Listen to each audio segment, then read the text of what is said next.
Hello and welcome to my podcast. Do me a favor, subscribe to the John Keim Report. Wherever you get your podcast, you're watching on YouTube, hit that like button, hit that subscribe button. You can find us there as part of Ampire Media. That's Ampire. Always much appreciated when you tune in. And don't forget, you can read my work on ESPN.com and a couple programming notes.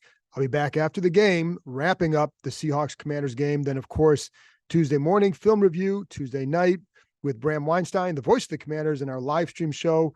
And also, do me a favor, check out my son's show, the Between the Hashes college game. So you want to know about college games going on Saturday? That's the show you want to go listen to. He'll give you his top 10 and a lot of good insight or information just to prepare you for Saturday so you can sound a little bit smarter. Anyway, so I'm going to get to my keys in a minute and the prediction. So just one or two little nuggets. First of all, the only guy really listed in the injury report is Curtis Samuel, receiver, has a toe injury. He's listed as questionable, did not play last week against New England, of course. Jamison Crowder was in there, but it does sound like Samuel's going to play. So I think he's going to be a go. And I think this is one of those cases where if they had the word probable still available to them, that's how he would be listed. So I would expect Samuel out there. He was limited in practice. Part of the reason he was limited on Fridays because they had to move into the dome because we got some bad weather. And I also think they wanted to work a little bit with some of the sound to get ready for the noise out in Seattle. But anyways, so I think if they had been outside, he may have been fooled. Regardless, I think he sounds like he's going to play. So that's a good sign for them. And really, there's nothing else with the injuries to really look at. I do think with this game, it's obviously a very, very big game because of where we're at in the season. If this team really wants to get to the playoffs or even think about it, you have to win a game like this.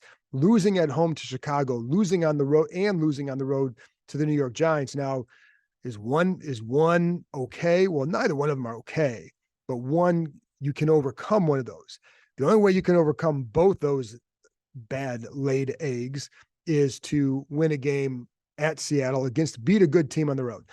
In other years, when they've made their little run, they would win some of these games, where there's Philly the one year, the Pittsburgh the one year. So it's not like they're not capable of doing it. They've done it, but they have to do it. And the problem is, are they playing well enough in all phases? And that means you, defense, to then go and get that win. We'll get to that in a minute. So anyway, let's get to the keys real quick, or at least for a few minutes, I should say, and then get to my prediction. Number one key, contain Geno Smith. And by that, I mean containing him, keep him in the pocket. There's a distinct difference in his game when he's in the pocket and when he's out of the pocket. Here are some numbers. When he's inside the pocket, he's 18th in completion percentage in the NFL. 6 touchdowns, 6 interceptions. He's been sacked 17 times while in the pocket. He has the second most passing attempts from in the pocket, but the 20th most passing yards. He's not as effective in the pocket, or hasn't been this year. Outside the pocket, 6th in passing yards outside the pocket. Howell is 7th. So his percentage is higher as well. So there's a definite difference in the red zone. In the red zone, 3 interceptions from the pocket in the red zone. It seems to at times maybe lock a little bit on and maybe force a couple things inside the red zone. So I think that's something else to watch for, but keep him inside the pocket. So that's why you want to do that. How do you do it? By the way, Washington's defense is actually pretty, believe it or not, the completion percentage when quarterbacks are outside the pocket is only 37.8. That's pretty good. Doesn't feel that way all the time, but that's what it is.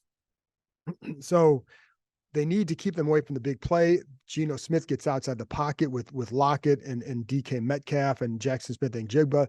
There's a chance for big play. So you can't do that. So last week, the pass rush wasn't really a big factor because of how quickly Mac Jones was getting rid of the ball.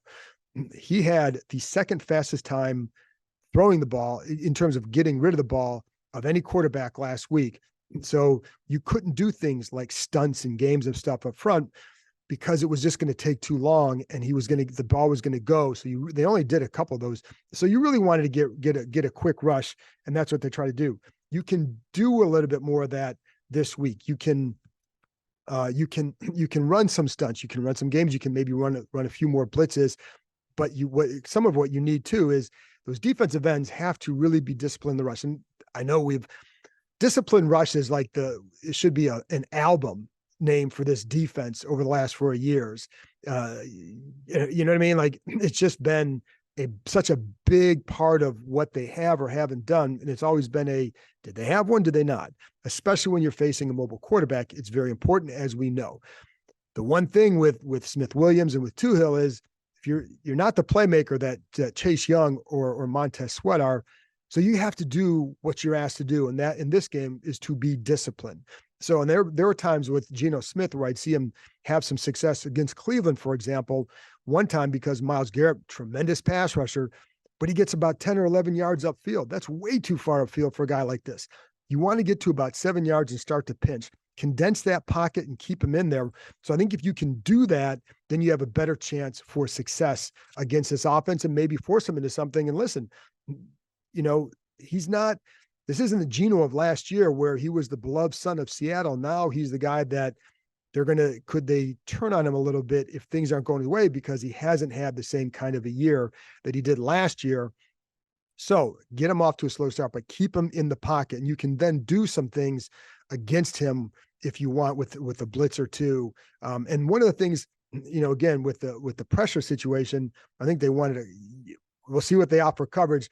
But a couple of years ago when they had Smith Williams and Tuhill at end, they did run some more pressure games to compensate for not having the kind of pass rushers that they had in Sweat and Young. So there's a way to compensate, and we didn't really see it last week because, again, he's getting rid of the ball so fast. There were a couple of blitzes, but not a lot. But I'm curious if they'll do that a little bit more this week. But again, ends about 7-8 yards, kind of push them in, condense that pocket. And the tackles, listen, they're the ones getting the big money now. So you got to make some big money plays. But last week against Mac Jones, one of my concerns that they can't take the same rush approach as they did last week. Against Mac Jones, you know he's not going to hurt you out of the pocket, right? He's not going to run. So you could rush a little bit differently.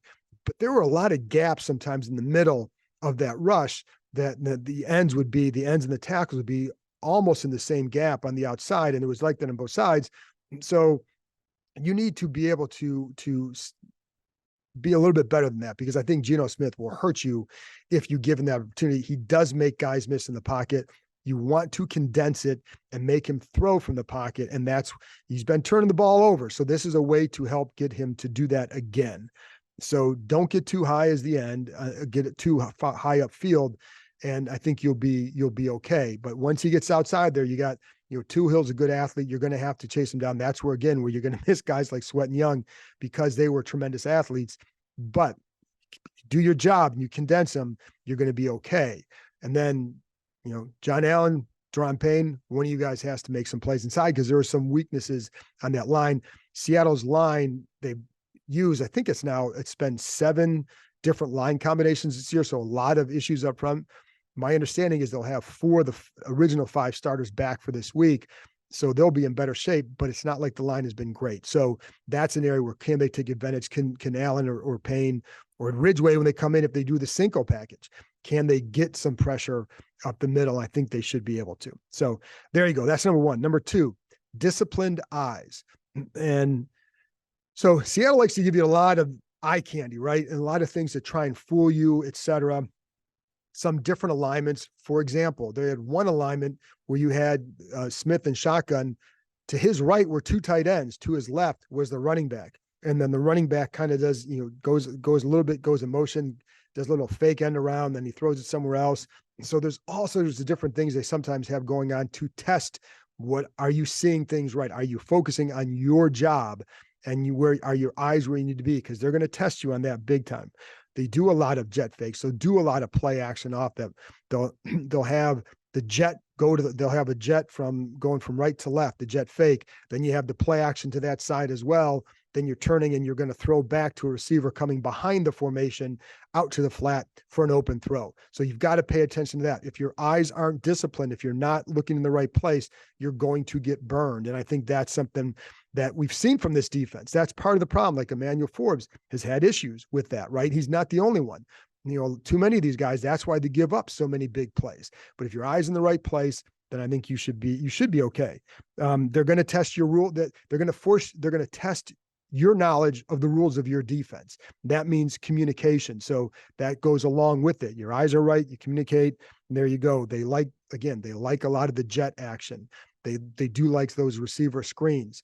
Kendall Fuller is tremendous at tackling on those, and to the point where he missed a tackle last week on it. And you're like, wow, I don't see him missing a lot of those. So, but just be aware of all of that. And then, I look at like Forbes, for example, his eyes were better last week. And sometimes it was having vision on the quarterback, but while also still being able to see, through the receiver, as they like to say. So, if you played zone in basketball, you see ball and man, right? And so that ball is quarterback, man is your guy, the guy in your area. Knowing when to pass off a guy in your zone match system, that's another thing too that goes back to your eyes and having them in the right place. The other part of that is the eyes on the receivers, because one of the things when Geno Smith gets outside the pocket and they start to run the scramble drill, Tyler Lockett does a tremendous job of just boom, turning and going. And if you're not ready for that turn, he's going to beat you. And I've seen that in other games that they played. I think one time was against Cleveland, where it's just like it's an automatic. He sees it and boom, he's gone. So you got to be same with DK Metcalf, but Lockett is really dangerous with that. So that's something that they have to pay attention to as well.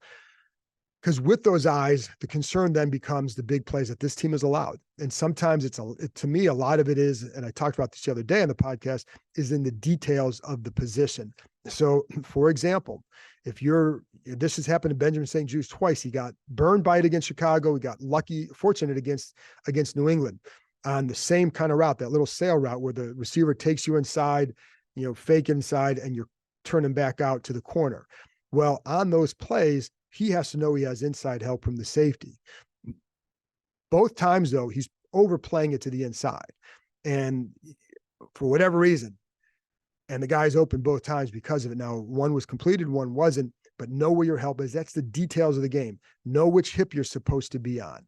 And, I think like Geno's has not been the most accurate passer, so he's going to throw a little bit off. So if you're on the proper hip and he hits it onto the proper shoulder, well, there's not much you can do about it, but that's where you need to force the ball to get to and play it that way so you can guard the big play coming back the other way. But that's something, again, this defense, it's funny because they were talking about, they only gave up 2 of those explosive plays last week. And I asked both Jack Del Rio and Ron Rivera, are you not concerned though? There was about several more, really, really possible big plays for New England last week that and then it's been a pattern for this team to give up those big plays. So if you're seeing guys open, are you really sure that you did a good job in that area? But they're like, hey, it's every week you're going to see missed opportunities from these teams, which is true. However, this has been a pattern. So if it was one game where they're doing that, I'd say, oh, okay, it was just a bad game. But when it's every week, then those big plays over time, it's going to bite you. So they need to be better there. And a couple of times it was just a botched coverage. It wasn't even about where your eyes. It's just like some guys are doing this and some guys are doing that. That's my big concern with this team is, will they get out of that? Because if they do, I think the offense is in a good spot to then make some noise for this team going forward. If they don't, it's going to be a, tough loss, beat the Giants, tough loss, do this, 7-10, 8-9, whatever. Defense has to rise up and help them win one of these types of games, or at least do enough, whether it's causing turnovers against Geno Smith. That would be a great thing. If you're making plays and you're giving a couple up, okay. But if you're not making those plays and you're giving some up, that's a problem. So that's something they have to guard against with this. And again, with whether it's plastering in the stuff, whatever. And the eyes too, with some of these routes, Lockett is really good. There's sometimes they'll do some funky, just some different routes out of a stack formation where it looks like, Lockett's going to run behind the receiver. Like say for DK, like he might run behind DK, but then he's going to cut back to the inside. And that's a chance for big play. So they're going to get you leaning and being aggressive going the outside and then cut back to the inside. That's something to watch for as well. They have some good talent there, man. And Kenneth Walker has been a good running back, not having the same kind of year, but you don't want to let him get off either. And you don't want to have any more of those 64-yard runs because guys aren't fitting in the right gap and the safeties aren't attacking the angle the way they should and forcing the guy back inside, holding him to a 10-yard run instead of a 64-yard touchdown run. all those details matter. And that's why I'm just like, I'm down on the defense now, not just because the numbers aren't good but it's why they're not playing well. So the lack of adherence to details has really, really hurt them this year. And if they're not careful, it'll hurt them again. Seattle is not a huge play action team. They've been doing it more lately. And in fact, in the last 3 games, here's a number that is something to, again, another thing to watch for Sunday. And that goes back to the odds. Last 3 games, Seattle is 15 of 17 on play action passes. They're averaging 14.5 yards per pass attempt out of play action the last 2 weeks. That's most in the NFL. That is something that, again, pay attention to that, because they should absolutely try it against his defense to try and get some big plays. So there you go. That's the take on the defense. The last one is be smart on offense. And so I say that just because of how you're going to attack this team and where you can attack this team, et cetera. Seattle's last 3 games, they have allowed 5.5 yards per carry. It was 3.2 in the first 6. Now, they gave up a ton of yards on the ground to Baltimore last week, so some of that is skewed by that. However, Cleveland with Jerome Ford, 3.9 per carry, and that's without a quarterback. It's PJ Walker, a quarterback. These guys have a better quarterback by a decent amount, right? With Sam Howell. So the Browns with that, now the Browns have a better line, but these guys have a more diverse offense right now. The Browns, let me tell you, man, they should have won that game. You watch it, like, I don't know. Well, I know how they lost. It was turnovers and some of it's PJ Walker, right? But PJ Walker should have led an upset on the road at Seattle. The Browns defense is much better, but they got hurt by some of these plays, by everything I just told you that this team needs to do. They didn't do all of that. So, but the point is, while the Seahawks defense has been pretty good, or looks at times pretty good, I think there's some holes in there where you can attack it, right? And I think the run game, that's definitely part of it. Now, do I expect them to flip the script about who they are at this point? No. I've abandoned the notion that they're going to, again, we're not looking at a 50-50 split here. That's not going to happen with Eric Bieniemy. But could you run it a little bit more often and a lot more effectively? I think that's the key. The effectiveness will be the key. And they were doing that for a decent job against New England until later in the game when they're trying to run the clock, and then it kind of skews the numbers. But they were good enough in that game against a solid defense to offset what New England would do. And they controlled the ball for 37 minutes. And I know, again, the philosophy is extended handoffs. So along with disciplined rush for the last couple of years, this year it's extended handoffs. That's what they want to do. And that's what they have been doing with the pass game. They throw a lot of short passes, but so it kind of serves as that. And that's okay too. If you're getting 4 or 5 yards on those, that's what you need. So I don't expect them to be, some run heavy team on Sunday. However, where it also helps is what they have to do is make sure that you're not getting behind the chains, because if you are in that stadium, it makes it harder to communicate, and that leads to sacks and pressure. So they've got to stay out of those situations. And it's not an automatic that if you run the ball on first down all the time, they're going to get 4 or 5 yards. That's not who this team is. But can you switch it up a little bit? Yes, absolutely. For a long time, Bieniemy was very predictable with, like, the first play of the game, for example, was almost always a run out of shotgun. I think there was one time they threw out of it for like the first 7 weeks. So but you can do a few different things out of that, right? I like when they go to those I formation sets, look for a play action off that. Seattle's been good against play action, but the teams that have fallen for their play action fakes where the linebackers really bite, it's when they use that I formation with Alex Arma, and they've run the ball okay out of that. But I think it's sometimes you get that play action out of it. I think I'd look for that as well. That's, again, be smart. Seattle has faced only 2 offenses that are in the top 15 in points and yards. Baltimore, Detroit. They've given up a combined 68 points and 933 yards combined to those teams. Now, those offenses are better than Washington's, but Washington is developing a good offense right now. And I think, I know Jahan Dotson dropped another one last week, but I like that he's now getting open again as much as he is. So, so I think there's a chance for some of those guys to do some things because of that. And Terry McLaurin, I think, obviously is doing what he does, but Dotson, I think, is putting himself in much better position lately to create more big plays. And I think if they're going to win this game, it's going to be with those guys. But Seattle has a good D. They're fast. That's one of the things you notice. But they haven't faced a lot of great offenses like Cleveland, but no Nick Chubb, no Deshaun Watson. Arizona, they're Arizona. The Giants, we've seen that. Carolina has been a bad offense and actually moved on. Cincinnati was struggling at the time. The Bengals beat them. The Bengals offense was not doing very well. In fact, statistically, the Bengals offense isn't very good. However, I'll take Joe Burrow and Jamar Chase any day. But going into that game, they weren't quite really clicking at that much, but they still held them to 17 points. The Seahawks did. But, I think the Bengals D is what really won that game. So Seattle also looks susceptible to screens. I've seen that in other games as well. Again, be smart. Incorporate some of those screens. And it's not just they have a variety of screens that I would use. Some of those middle screens to a tight end that can work. I really wish that Armani Rogers hadn't gotten hurt, because I think he'd be really good in a game like this with some of these screens based on what I've seen. But Brian Robinson, Antonio Gibson, that was his best game. That's one of the best games I've seen him have last week, just because he consistently made guys miss. Can he do that again? I think that would be very big for them if he did. And again, those guys make some plays early. This can be a different game. Be smart with with what you've done in the pocket and how you're handling the pressure.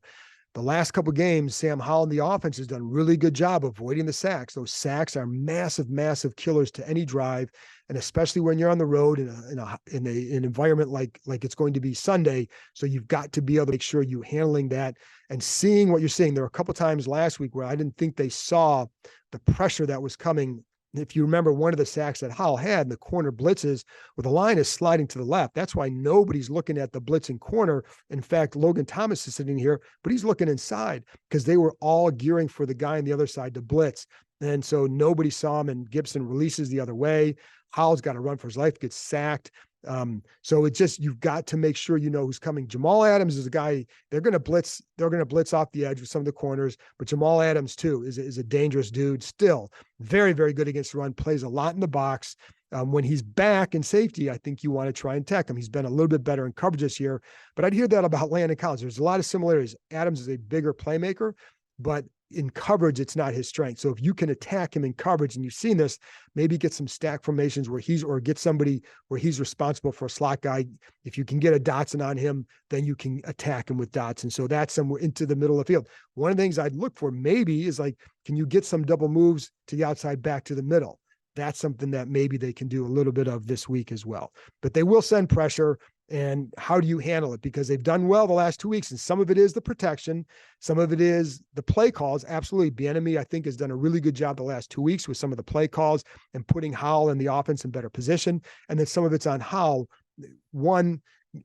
getting rid of the ball a little bit quicker at times, but also recognizing at times the pressure that he needs to get away from. And I told you about the one in the red zone the other day where he sprints to the right. Well, they thought it was going to be a cover zero blitz, and it wasn't, but he did know I like the anticipation. He still got the ball out because he got out of there. Maybe he didn't have to. If he doesn't know that, he probably doesn't, but he still made the play because he was ready to make the play. And so sometimes it's just a matter of that.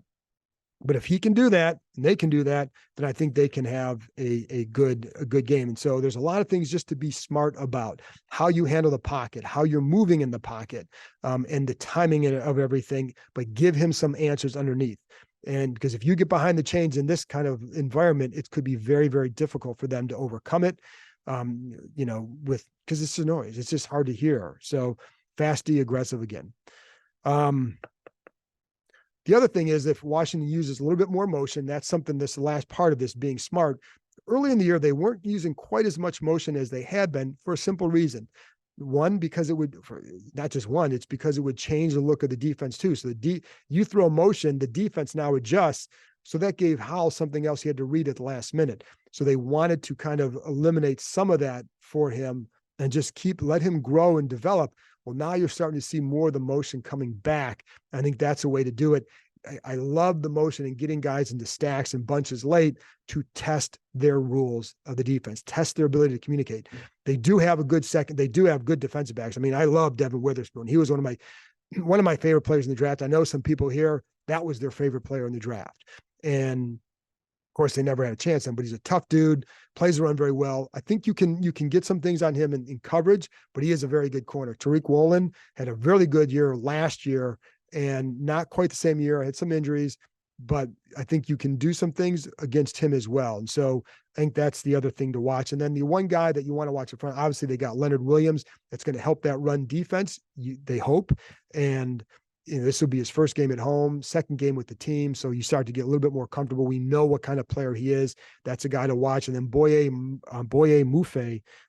Mafe, their defensive end is the pass rusher that you need to pay attention to. But I think these guys, Washington should have a power edge up front. So that's why I go back to that run and using some of that a little bit more just to get some momentum and just stay ahead of the chains, et cetera. So there you go. Those are the keys to the game. Now, as far as a prediction, I wish I felt better about this one for Washington, but my concern is the big plays. If they don't give up big plays, they win the game. I think, that's kind of sounds basic. If you don't give up the 3 big plays, right? If you give up only a couple like you did last week, I think you have a good shot because I think this offense will move the ball against Seattle. So I think they'll be in the game, but do I trust the defense yet? No, I don't. I think they have to show a lot more and the ability to be more detail-oriented, more consistently than they have so far.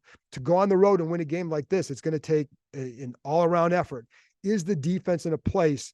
This is shocking that I'm saying this at this point in the season.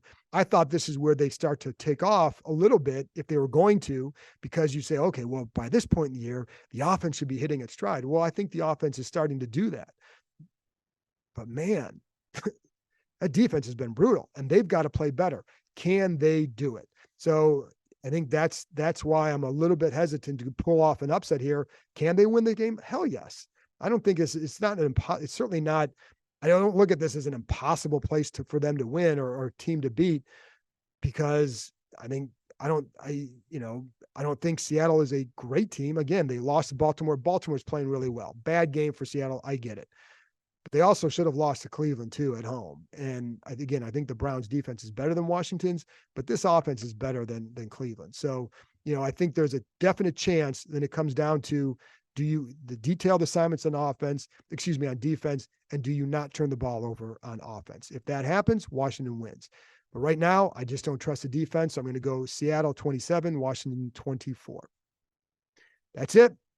If they win this game, it's a big momentum change for them, because then you have the Giants coming at home next week, and now you have a chance to get 6-5. If they can't beat the Giants with Tommy DeVito, just pack the bags now, man, because it's a wrap. But I think they would. It starts with winning Sunday. You win Sunday, now you can start looking at the playoffs with a realistic vision. So there you go. That's it for me. I'll be back after the game to wrap up the Commanders-Seahawks game. And that's it. I'll talk to you next time.